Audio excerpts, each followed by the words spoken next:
Hello and welcome to another video of Fatui Only, where we try to beat Genshin Impact using only Fatui characters. So we are finally here in the last Archon quest of Natlan, at least the ones that are going to be the main story. And unfortunately, we are in this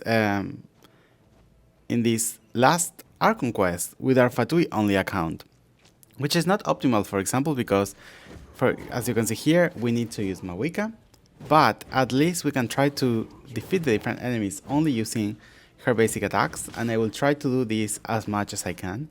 I hope we're successful. It's going to take forever, but at the same time I don't think I'm going to show you most of this gameplay, especially because there are more interesting things even happening after the real quest is finished. So I feel like that's something really interesting, at least for this Fatui Only account. But for the meantime, we can actually try to see if this is doable with using only Fatui characters. Well, we can see that it's not. And it was kind of sad that they force you to use Mavuika and or the Traveler to actually complete this part. So I don't know if I'm going to show it everything. I don't know what this video is going to be about, but we'll figure out eventually. So the other thing that's really known already is like we are able to get Mavuika in Archons only, so that's going to be game changer. And with that, I might be able to start doing the natlan Archon quest in the Archons only account and see if we can reach this part and we can use her in the bosses, for example, or in the final part of this quest. That would be, I would say, funner than better than what we are seeing here. But we will see if that's really going to happen and if that's going to really make a video in the end. But yeah, I'm really happy that we were able to get her, and I'm so excited trying to pull for her C1. That will be one of my next goals because, as you know, there is no other Archon that's going to be important for us. We got them all, so that's great. But I don't think that I would require or I would like to get a constellation or a weapon for another character more than trying to get a constellation for Mavuika. So that's how my mind is working right now. Let me know what you think. Let me know how you will prioritize this. But if we are not able to get it in this round, then Mavuika is going to rerun at some point, like it happens with all the Archons in their respective regions. So in the end, I think that we have chances to get her C1 eventually. I know that her C1 and her C2 are really good. Correct me if I'm wrong again. But her C1 I think is going to be helpful because we don't have any other natlan characters. So it's going to help us to reach that amount that we require for the ultimate to actually do big damage. So I'm really happy about that. And I read all your comments regarding the different compositions and how would you pair them in the Abyss. So I might going to do a video at some point trying to test them and see which ones were the best. Now, oh, we died. I hope we don't have to do everything again. Okay, it's only one enemy. Good. If we have to do everything... Oh, it's max health. But I think it's doable. Oh, we are not max health. Well, let's see. We can keep trying. If not, we can use the skills, I guess, or the ultimate. Who knows? But going back, I think that we are going to be able to pull for her, and I want to actually try to test some of your recommendations in the Spiral Abyss and see if they work or not, and if we can actually clear floor 12 that is a nightmare right now. I might be... I wonder if the next cycle on the Spiral Abyss is going to be easier.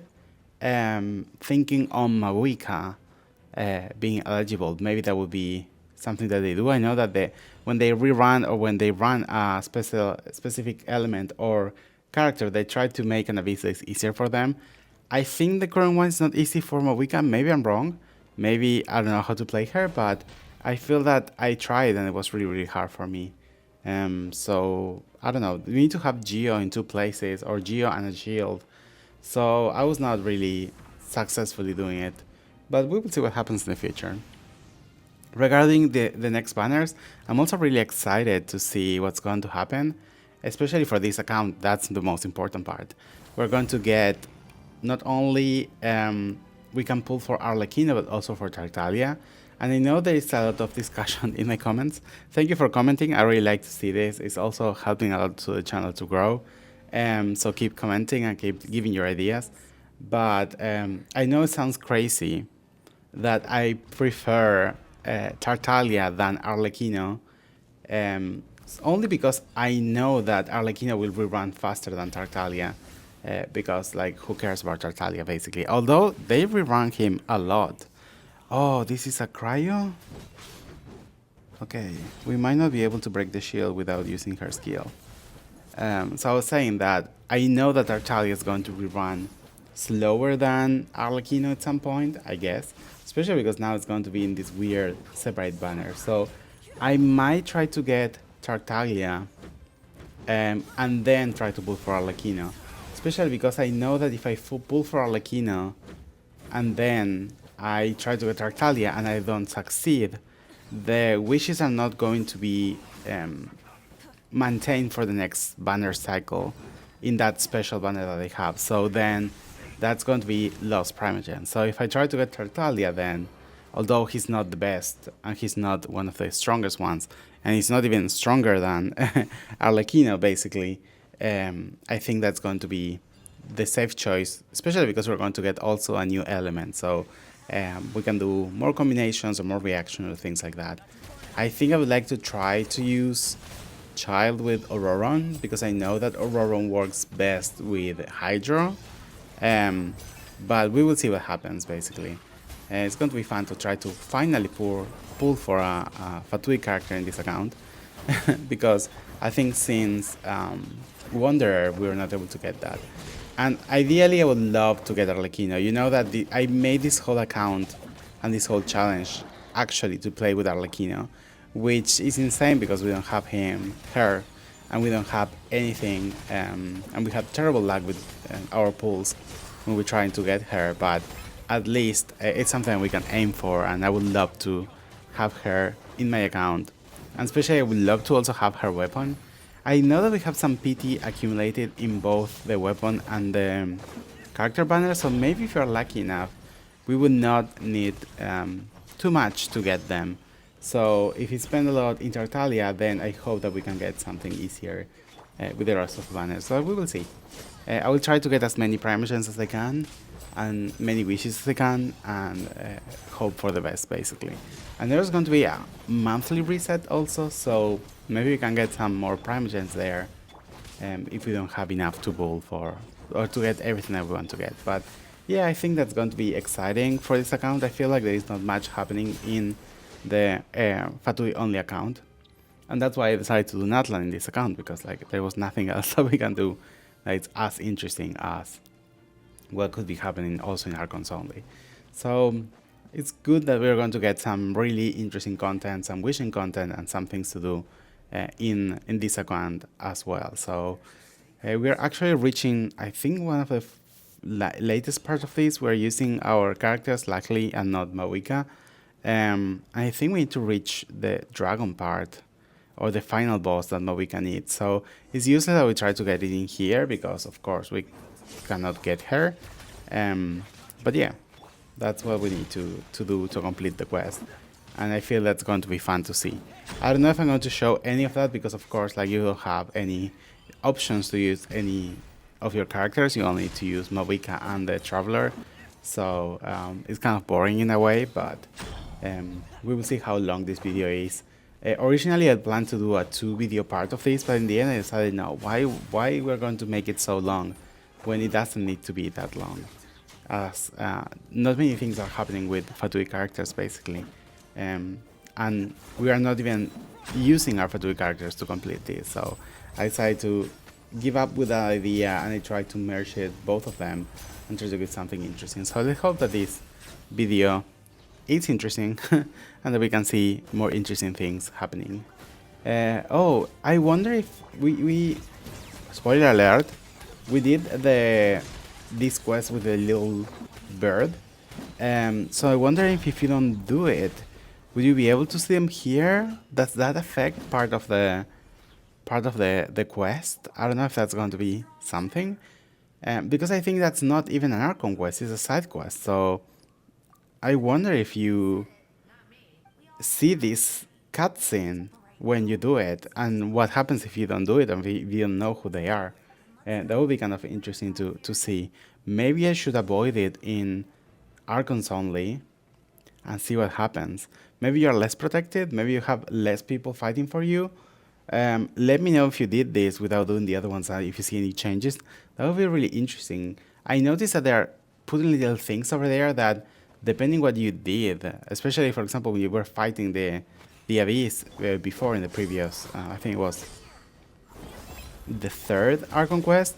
I know that how fast you completed it and how fast you we died. How fast you were able to help the different enemies. You get less people being dead. So I wonder if that has something to do with that. But yeah, let me know if you notice any difference with your your gameplay. If you notice any differences with how the different story unfolds for you or not, or maybe I'm just like the illusional. But I think that would be a really interesting thing, that they give you more support characters the more you completed natlan quest. I think that would be a really great touch into this. And this is the moment that my jaw dropped. I was not expecting Capitano to be here. And I feel like the cinematics in here are amazing. I feel like we learn a lot of things about Capitano. And I feel like it's one of the most shocking story parts, because I was actually waiting for Mavuika to die and sacrifice herself. But then all this happened, and I love it.